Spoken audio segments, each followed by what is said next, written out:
ये आकाशवाणी है। सतत विकास की कहानी कहे जिंदगी, एक सतत विकास की कहानी कहे जिंदगी। सिर्फ चले ही नहीं चलती भी रहे जिंदगी, सिर्फ चले ही नहीं प्रगति पथ पर चले जिंदगी। एक सतत विकास की कहानी कहे जिंदगी। चलती रहे जिंदगी प्रस्तुत है आकाशवाणी और विज्ञान प्रसार के संयुक्त प्रयास से तैयार सतत विकास की आपदाओं की समझ और प्रबंधन पर आधारित विज्ञान धारावाहिक चलती रहे जिंदगी की 21वीं कड़ी भूजल दोहन, जरा संभल कर।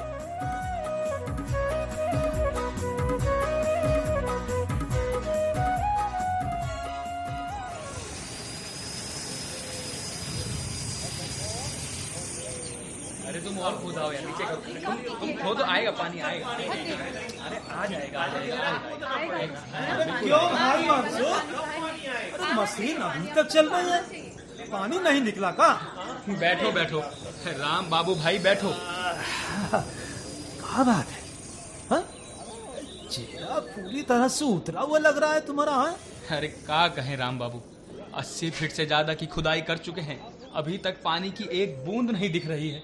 ये दैया, 80 फुट? हाँ भाई, इतने पर भी पानी तो दूर, अच्छी गीली मिट्टी भी नहीं आ रही है। हाँ? हाँ, 4 साल पहले पीपल के पेड़ के सामने ट्यूबवेल की खुदाई की थी ना। हाँ, तब तो 65-70 पर ही पानी निकल आया था। अच्छा? हाँ, पर अब उसमें भी पानी कम हो गया है। ओह। हाँ, और नए ट्यूबवेल पर पानी निकल ही नहीं रहा। अब बताओ, अब कहाँ तक खोदे? हाँ भैया, ये तो बड़ी दिक्कत की बात है। दिक्कत क्या कह रहे हो राम बाबू, गृहस्थी चलानी मुश्किल हो जाएगी। वो तो है भैया, अब पानी ही नहीं मिलेगा तो खेती कैसे होगी? हाँ? बारिश के हाल तो तुम देख ही रहे हो। बारिश के भरोसे रहे तो गई खेती किसानी। अब वो दिन तो रहे नहीं जब बारिश समय पर हो जाती थी। सही कह रहे हो भैया, और अगर यही हाल रहा तो पीने के पानी के भी लाले पड़ जाएंगे। और क्या भाई, पिछली बार देखा नहीं, गर्मियों में गांव के कुएं का क्या हाल हुआ था? नंबर लगाकर पानी मिल रहा था। सही कहा भैया, और पता नहीं जमीन का पानी इतना कम कैसे हो रहा है। अरे केवल तुम्हें ही नहीं, पूरा गांव परेशान है इसमें। हाँ, लेकिन पहले तो ऐसी समस्या नहीं थी। बाबा बताते हैं कि उन्होंने गांव के कुएं का पानी कभी कम होते देखा ही नहीं। तो फिर अब ऐसा क्या हो गया? अरे वो देखो, सरपंच जी आ रहे हैं, उनसे इस बारे में कुछ बात करते हैं। ये सही रहेगा। राम राम सरपंच जी। राम भाइयों, राम सबको राम। और कैसन हैं आप लोग? सरपंच जी, हाल अच्छे नहीं है। क्या हुआ? सबई ठीक तो है ना? कहाँ ठीक है सरपंच जी, आप देख ही रहे हैं, ट्यूबवेल की खुदाई चल रही है। हाँ? लेकिन पानी का पता ही नहीं। इतने सारे ट्यूबवेल जब लगातार चलेंगे तो जमीन का पानी तो कम होगा ही ना। हाँ, बात तो सही है सरपंच जी आपकी। लेकिन क्या करें, खेती के लिए पानी तो चाहिए ना। अरे खेती के लिए पानी तो चाहिए, वो तो ठीक है। अरे लेकिन पानी का इस्तेमाल भी तो तरीके से करोगे ना। तरीके से क्या मतलब? अरे भाई लोगन, तरीके से मतलब ये कि जितने पानी से काम चल जाता है, ट्यूबवेल भी उतना ही चलाओ। अच्छा। हाँ, ऐसा नहीं कि पानी मिल रहा है तो दबादब उसको खराब करके दुरुपयोग करो तुम लोग। ये तो है सरपंच जी, कई बार ट्यूबवेल से पानी निकलता ही जाता है और कोनो देखने वाला तक नहीं होता। अब भाई ना सच्ची बात। अरे सुनो सब लोग, हाँ, शुक्र मनाओ कि अभी पानी मिल रहा है। कहीं अपने बच्चों के बारे में सोचो, अगर यही हाल रहा तो आने वाले भविष्य में पानी मिलेगा भी नहीं। हाँ सरपंच जी, हाँ। सही कहा आपने। लोग तो ये भी कहते हैं कि तीसरा विश्व युद्ध पानी के लिए ही होगा। विश्व युद्ध? हाँ, विश्व युद्ध भी वही तो। और देखो, स्थिति भी वैसी ही बन रही है। आसपास के सभी जगहों पर पानी का संकट गंभीर होता जा रहा है। अच्छा सरपंच जी, एक बात बताइए, ये जमीन के अंदर पानी हमेशा रहता है क्या? हाँ बताइए। हाँ भैया, हाँ। दरअसल जमीन के अंदर मिट्टी और चट्टानों के बीच बड़ी मात्रा में पानी इकट्ठा रहता है। अच्छा। और इसी पानी का इस्तेमाल हम लोग ट्यूबवेल आदि में करते हैं। तकनीकी रूप से इसे भूजल कहा जाता है। भूजल? हाँ, भूजल कहा जाता है। अच्छा सरपंच जी, एक बात और बताइए। हाँ, पूछो पूछो। लगभग कितना पानी रहता होगा जमीन के अंदर? अब भैया ऐसा है, हम कोई पानी के विशेषज्ञ तो है नहीं जो ये सब तुम्हें बता सके। लेकिन हाँ, अगर तुम लोग जमीन के अंदर के पानी के बारे में और जानना चाहते हो तो कल दोपहर में ग्राम पंचायत के कार्यालय में आ जाना। ग्राम पंचायत? हाँ, ग्राम पंचायत के कहाँ है कार्यालय सरपंच जी? वहाँ कहाँ है? वहाँ ब्लॉक से गरिमा मैडम का फोन आया था। वो बता रही थी कि आजकल गांव-गांव जाकर भूजल को लेकर जानकारी दी जा रही है। वो ये भी कह रही थी कि कोई विशेषज्ञ भी आने वाले हैं। अच्छा, हाँ, विशेषज्ञ। हाँ, हमारे गांव में आएंगे। पानी के बहुत बड़े जानकार हैं। वहाँ आ जाओगे तो कई सवालों के जवाब आसानी से मिल जाएंगे। हाँ बिल्कुल सरपंच जी, क्यों नहीं? कार्यालय में। हाँ, ये तो बहुत ही अच्छी बात है सरपंच जी। क्या पता वे लगातार कम हो रहे पानी को बचाने का कोई तरीका भी निकाल ले। हम भी आएंगे सरपंच जी। जरूर जरूर आना, क्यों राम जरूर बाबू? आना। हाँ हाँ बिल्कुल बिल्कुल आएंगे। अच्छा सरपंच जी, कितने बजे आना है? उन्होंने 11 बजे का टाइम दिया है। तुम लोग कुछ पहले ही आ जाना। चिंता न करें सरपंच जी, हम लोग देर नहीं करेंगे। हाँ, पहुँच जाएंगे। ठीक है, चलिए, ठीक है, चलते हैं और फिर मिलते हैं। पक्का पहुंच जाना समय पर। ठीक है।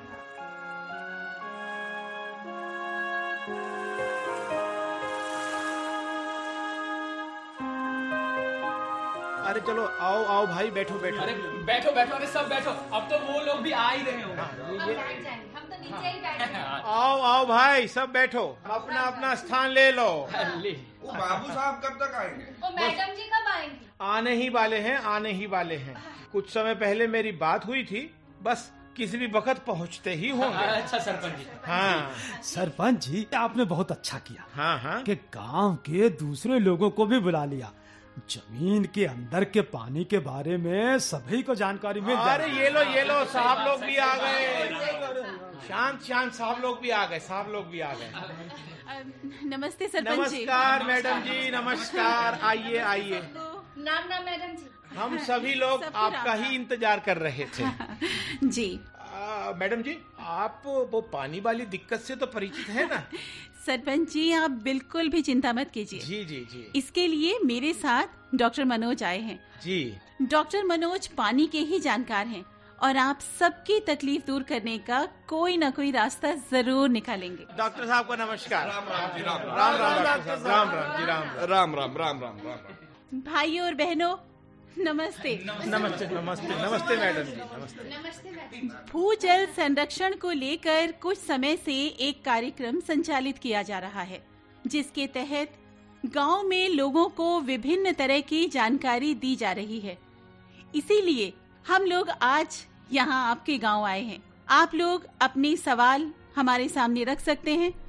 इससे आपकी दिक्कतों की जानकारी हमें हो जाएगी और हम लोग भी उनका उपाय सुझाने की पूरी कोशिश करेंगे। मैडम जी, जी। हमारा एक सवाल है। जी बिल्कुल पूछो पूछो पूछिए। मनसुख भैया, पूछो। हमें तो ये समझ ही नहीं आ रहा कि आखिर जमीन के अंदर पानी इतनी बड़ी समस्या क्यों बन गया हाँ है? हाँ हाँ। देखिए, सही कहा। धरती के अंदर पानी की कमी होना मौजूदा वक्त की एक बहुत बड़ी दिक्कत है। जमीन के अंदर लगातार पानी की कमी होती जा रही है। इसकी कई वजह हैं। वजह है? जैसे कि पानी कमी के साथ साथ भूजल में हो रहा प्रदूषण भी एक बहुत बड़ी समस्या के रूप में आज हमारे सामने आ रहा है। जमीन के अंदर भी प्रदूषण होवे। हम तो सोचत रहे प्रदूषण सिर्फ बाहर ही होता है। यूं तो हमारे देश में ज्यादातर भूजल साफ है, फिर भी सभी जगहों पर ऐसी स्थिति नहीं है। जमीन के अंदर का पानी भी लगातार प्रदूषित हो रहा है। अच्छा, भूजल में ऐसे तत्वों की मात्रा बढ़ती जा रही है जिनकी अधिकता हमारी सेहत के लिए बेहद खतरनाक है। खतरनाक? प्रदूषित भूजल समूचे पारिस्थितिकी तंत्र को भी प्रभावित कर रहा है। मैडम जी, वो कौन कौन से ऐसे तत्व हैं जिनमें जमीन के अंदर का पानी प्रदूषित हो रहा है? ये तत्व हैं आर्सेनिक, फ्लोराइड, आयरन और नाइट्रेट। इन तत्वों की अधिकता भूजल को प्रदूषित कर रही है। इसमें आर्सेनिक को सबसे अधिक खतरनाक माना जाता है। हमारे देश के लगभग 10 राज्य इससे सबसे ज्यादा प्रभावित हैं। कौन कौन से मैडम जी? क्या कहा? 10 राज्य मैडम जी? 10 राज्य सारे। और अच्छा। ये राज्य हैं हरियाणा, पंजाब, उत्तर प्रदेश, बिहार, झारखंड, छत्तीसगढ़, पश्चिम बंगाल, असम, मणिपुर और कर्नाटक। मैडम जी, आखिर ऐसी कौन सी वजह है जिनसे जमीन के अंदर का पानी प्रदूषित हो रहा है? इसकी कई वजह हैं, जैसे कि घरेलू सीवेज, सेप्टिक टैंक, उद्योगों से निकलने वाला कचरा वगैरह। इसके अलावा कृषि क्षेत्र में रासायनिक खाद और कीटनाशकों का अत्यधिक उपयोग भी इसका एक बहुत बड़ा कारण है। इससे हमारी जमीन के अंदर का पानी बड़ी मात्रा में प्रदूषित हो रहा है। ये बताइए कि जमीन के नीचे पानी कितना होता है? ये तो बहुत अधिक होता होगा ना? जी हाँ, पानी को नापने की एक इकाई होती है जिसको हम घन मीटर कहते हैं। घन मीटर? जी, यानी 1 मीटर लंबे, चौड़े और ऊंचे बॉक्स में भरा पानी 1 घन मीटर पानी कहलाएगा। अच्छा जी, सालाना हिसाब से देखें तो भारत में जमीन के अंदर करीब 440 अरब घन मीटर पानी बना रहता है। अच्छा। जिसमें से लगभग 35 अरब घन मीटर पानी प्राकृतिक रिसाव में चला जाता है। ऐसे में पूरे देश के लिए 400 अरब घन मीटर से ज्यादा पानी रहता है। जी हाँ, पानी को नापने की एक इकाई होती है जिसको हम घन मीटर कहते हैं। घन मीटर? जी हाँ, यानी 1 मीटर लंबे, चौड़े और ऊंचे बॉक्स में भरा पानी 1 घन मीटर कहलाएगा। अच्छा डॉक्टर साहब, सालाना हिसाब से देखें तो भारत में जमीन के अंदर करीब 440 अरब घन मीटर पानी बना रहता है। 440? जी बिल्कुल, जिसमें से लगभग 35 अरब घन मीटर पानी प्राकृतिक रिसाव में चला जाता है। ओ राम जी।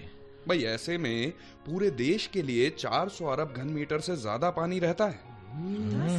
इतना सारा पानी? पर डॉक्टर साहब, ये आता कहाँ से होगा? देखिए, भूजल का सबसे बड़ा स्रोत होती है बारिश। जमीन के अंदर लगभग 70% पानी बारिश से आता है। शेष 30% पानी दूसरे जरियों से आता है, जैसे कि नहरों से, तालाबों से, या फिर थोड़ा बहुत पानी सिंचाई से दोबारा जमीन के अंदर चला जाता है। अरे तो फिर जब इतना पानी जमीन के नीचे जा रहा है तो फिर चिंता काहे की? हाँ, राम बाबू ठीक बोले, राम बाबू भाई ठीक बोले। देखिए, चिंता तो है भाई साहब। जितना पानी जमीन के नीचे जा रहा है उसकी तुलना में काफी अधिक पानी हम जमीन से निकाल रहे हैं, जिससे भूजल स्तर लगातार कम होता जा रहा है। भूजल स्तर? ये कहाँ होता है डॉक्टर साहब? बारे में भी बताओ। देखिए, मैं समझाता हूँ। भूजल स्तर का मतलब है जमीन के नीचे कितनी गहराई में हमें पानी उपलब्ध हो जाता है। अच्छा। यानी कि पृथ्वी की सतह से 10 मीटर पर पानी मिल जाएगा। हाँ। तो वहाँ का भूजल स्तर 10 मीटर होगा। ओह, ई का मतलब हमारे गांव में भी क्या भूजल स्तर काफी नीचे चला गया है? आजकल नए ट्यूबवेल की खुदाई कर रहा हूँ डॉक्टर साहब। अच्छा। 80 फुट खुदाई कर लिया है, फिर भी पानी नहीं आया। 80 फीट? हाँ। तब तो आपके गांव में स्थिति गंभीर होती जा रही है। गंभीर? हमारे गांव में? डॉक्टर साहब जी। सर, वैसे सामान्य रूप से भूजल स्तर कितना होता है? देखिए सरपंच जी, जी। ये अलग अलग स्थानों पर अलग अलग हो सकता है। अच्छा। भारत सरकार के जल संसाधन मंत्रालय ने केंद्रीय भूजल बोर्ड का गठन किया है। अच्छा। ये बोर्ड हर साल देश के विभिन्न हिस्सों में भूजल स्तर को नापता है। जी। पिछले साल 2016 में उसकी रिपोर्ट प्रकाशित हुई थी। अच्छा डॉक्टर साहब, उस रिपोर्ट में भूजल स्तर कितना बताया गया है?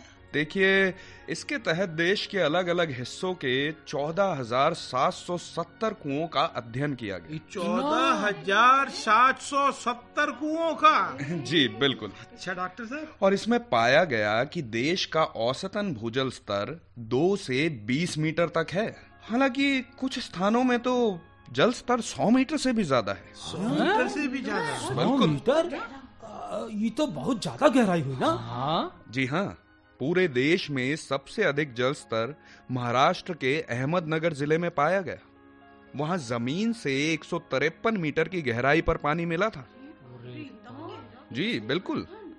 दिल्ली व राजस्थान के भी कई हिस्सों में 140 मीटर से अधिक गहराई पर पानी मिला। पिछले सालों की तुलना करें तो कुछ स्थानों को छोड़कर अधिकांश स्थानों पर जल स्तर में गिरावट आई है। तो डॉक्टर साहब, का बाकी सब राज्यों में भी यही स्थिति है? हाँ बताइए। नहीं नहीं, ऐसा नहीं है।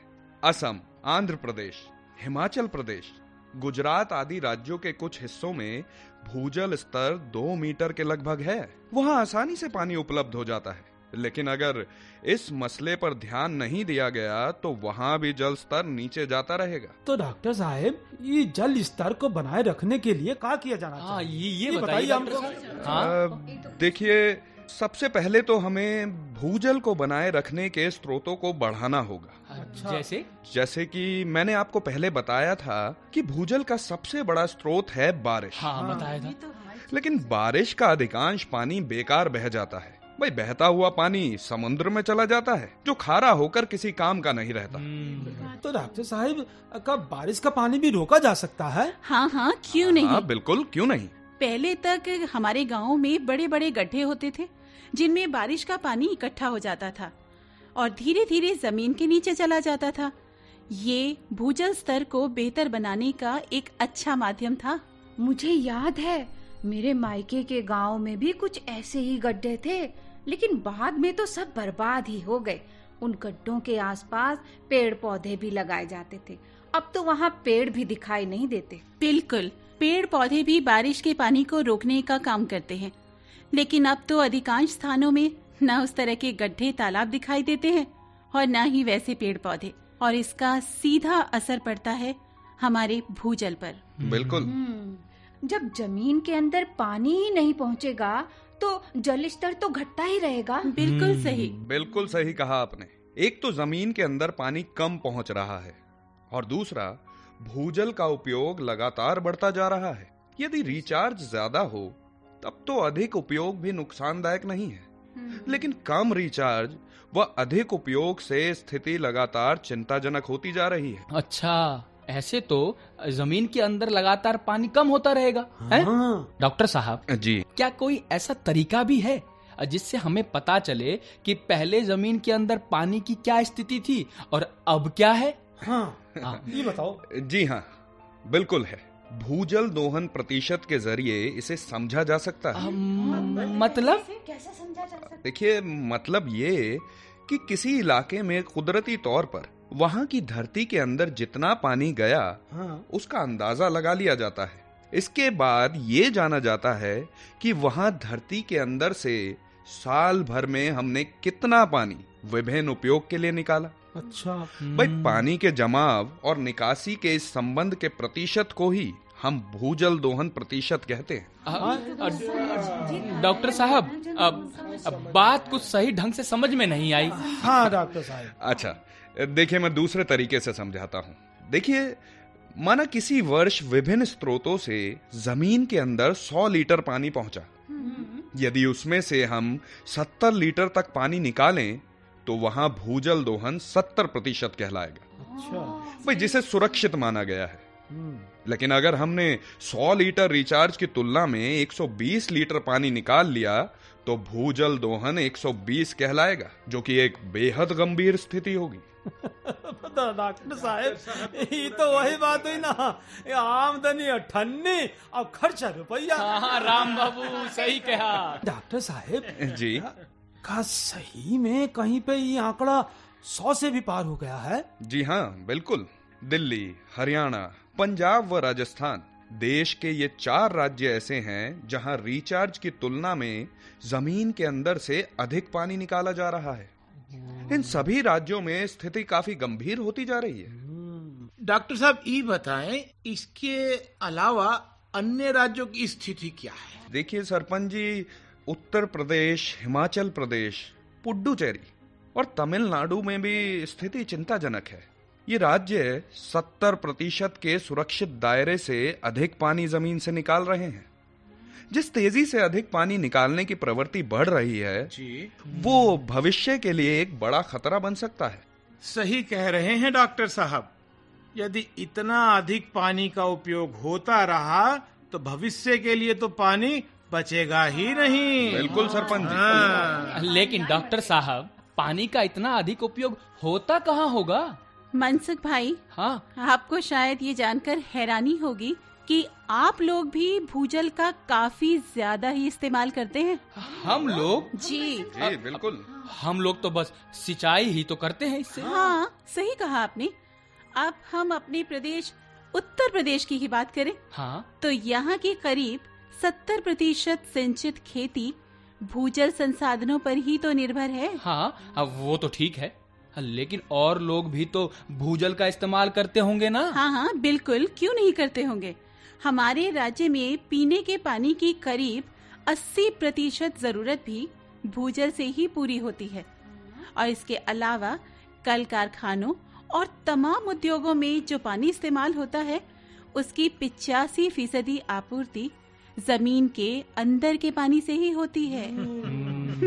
इसका मतलब ये है मनसुख भाई कि कोई भी किसी से कम नहीं है। सही कहा मैडम जी, ठीक कह रही हैं। और हाँ, एक खास तथ्य ये भी है कि आजादी के वक्त हमारे देश में कुल कृषि का केवल 20% हिस्सा ही सिंचित था और आज ये 35% से ज्यादा हो गया है। अच्छा, अब तो इसका मतलब है कि सिंचाई में नियंत्रण से जमीन के पानी को काफी बचाया जा सकता है। बिल्कुल बिल्कुल बचाया जा सकता है।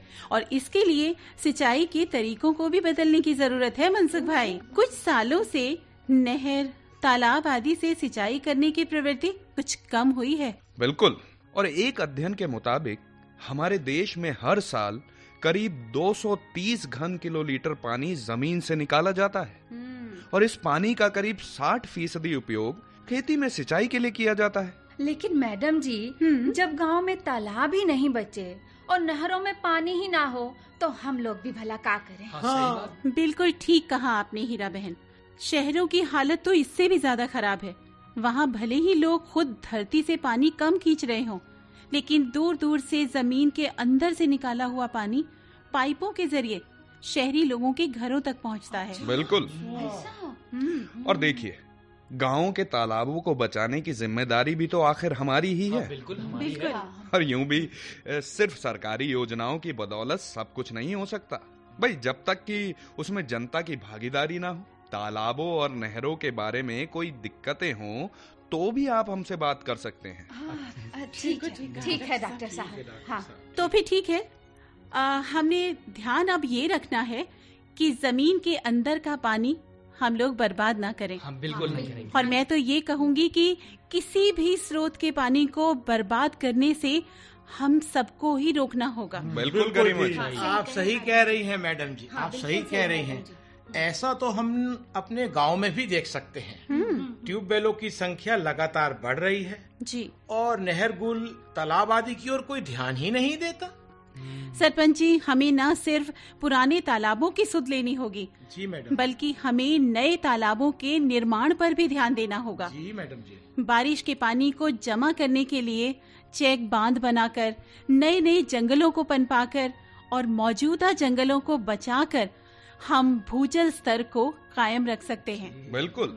और हाँ, इसके साथ ही साथ हमें फसलों पर भी ध्यान देना होगा। जिन इलाकों में भूजल स्तर लगातार कम हो रहा है, उन स्थानों पर हमें ऐसी फसलें लगानी होंगी जिसके लिए कम पानी की आवश्यकता हो। डॉक्टर साहब ठीक कह रहे हैं। बिल्कुल ठीक कह रहे हैं। अच्छा डॉक्टर साहब, आपने तो आज हमारी आंखें खोल दी। हाँ बिल्कुल। हम तो अपने ही पांव पर कुल्हाड़ी मार रहे थे। और नहीं तो आज से हम लोग सभी बातों का ध्यान देंगे। हाँ जरूर ध्यान देंगे। हम लोग कम से कम भूजल का इस्तेमाल करेंगे डॉक्टर साहब। सही बात है मनसुख। हाँ सही कहा मनसुख। मैं भी पंचायत के स्तर पर कोशिश करूंगा कि जमीन के पानी को रिचार्ज करने के लिए तालाब आदि बनाए जा सकें। बारिश के पानी का अधिक से अधिक इस्तेमाल हम भूजल स्तर को बढ़ाने में कर सकें। बिल्कुल बिल्कुल सरपंच जी। धन्यवाद सरपंच जी। देखिए, यदि आप लोग ऐसा करते हैं तो यकीन मानिए आपके इलाके का भूजल स्तर ऊपर आएगा। अरे वाह जी ऊपर आ जाएगा। बिल्कुल क्या सरपंच जी। बात है, क्या बात है। फिर तो सब सुख ही सुख होगा। और मनसुख, हाँ तुम सिर्फ नाम के ही मनसुख नहीं रहोगे, तुम्हारा मन भी वास्तव में सुखी हो जाएगा। वो तो है ही सरपंच जी।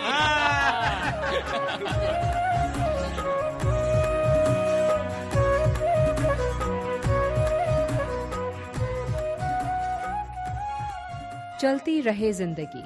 अभी आप आकाशवाणी और विज्ञान प्रसार के संयुक्त प्रयास से तैयार प्राकृतिक आपदाओं की समझ और प्रबंधन पर आधारित विज्ञान धारावाहिक चलती रहे जिंदगी की 21वीं कड़ी सुन रहे थे। भूजल दोहन जरा संभल कर।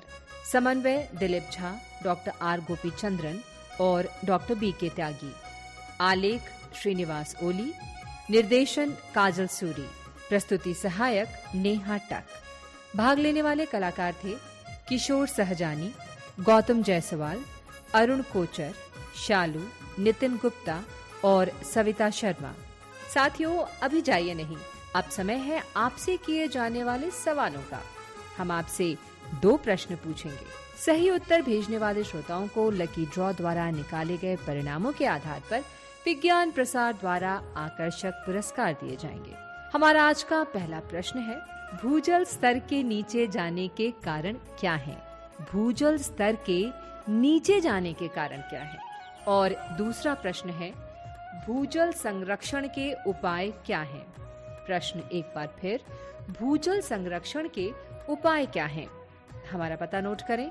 विज्ञान धारावाहिक चलती रही जिंदगी द्वारा केंद्र निदेशक, कमरा नंबर 615, नव प्रसारण भवन, आकाशवाणी, संसद मार्ग, नई दिल्ली 110001। आप अपने उत्तर ईमेल द्वारा भी भेज सकते हैं। हमारा ईमेल है radio@vigyanprasar.gov.in। श्रोताओं, हमें इंतजार रहेगा आपके पत्रों का। जवाबों के साथ अपना पूरा नाम, पता, आयु, व्यवसाय, यदि विज्ञान क्लब से जुड़े हैं तो कुल सदस्यों की संख्या लिखना ना भूलें। हाँ, अगर आपके मन में कोई प्रश्न या जिज्ञासा हो तो वो भी जरूर लिख भेजिएगा। धारावाहिक चलती रहे जिंदगी की अगली कड़ी इसी दिन और इसी समय लेकर अगले सप्ताह हम फिर उपस्थित होंगे। तब तक राजश्री को दीजिए इजाजत। नमस्कार, शुभकामनाएं। प्रकृति के संसाधनों का